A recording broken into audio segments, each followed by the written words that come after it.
Our story begins 20 years ago.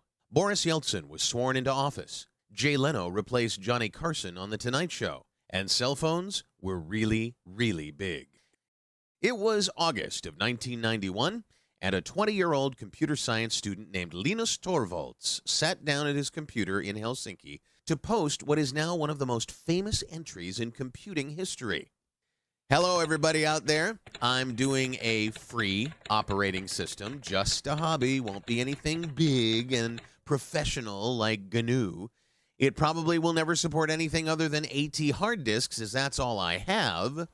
Well, word of Linux open source project quickly spread around the globe, and developers from all over contributed their code.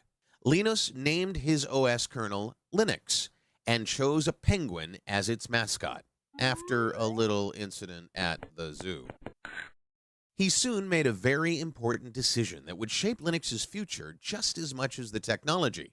He chose the GPL license created by a visionary named Richard Stallman. The Linux kernel, along with the GPL license and other GNU components, revolutionized the computing industry with a few very simple yet very important freedoms. The freedom to use the software for any purpose. The freedom to change the software to suit your needs. The freedom to share the software with your friends and neighbors. And the freedom to share the changes you make.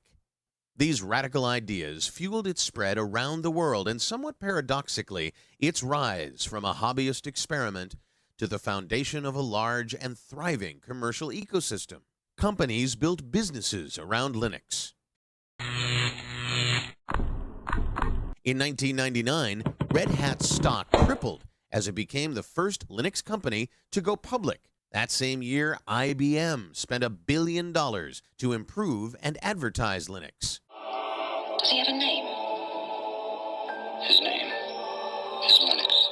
Soon, Linux was knocking out industry heavyweights and fueling the rise of the internet with its free software. In short, Linux revolutionized computing. But whenever something is this disruptive, there's bound to be competitive crossfire. But Linux not only survived, it thrived. Today, the kernel development community numbers in the thousands, with hundreds of companies collaborating on Linux development. Every 3 months, another version of Linux is released. So, where is Linux today? Running in 75% of stock exchanges worldwide, and powering the servers that deliver Amazon, Facebook, Twitter, eBay, and Google. You use Linux literally every time you surf the internet.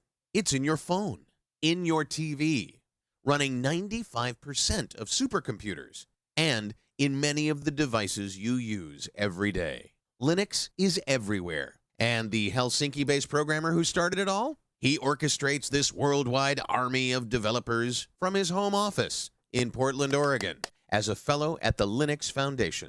As we celebrate 20 years of Linux, we can all see ourselves in its story. Thank you for being a part of its first 20 years.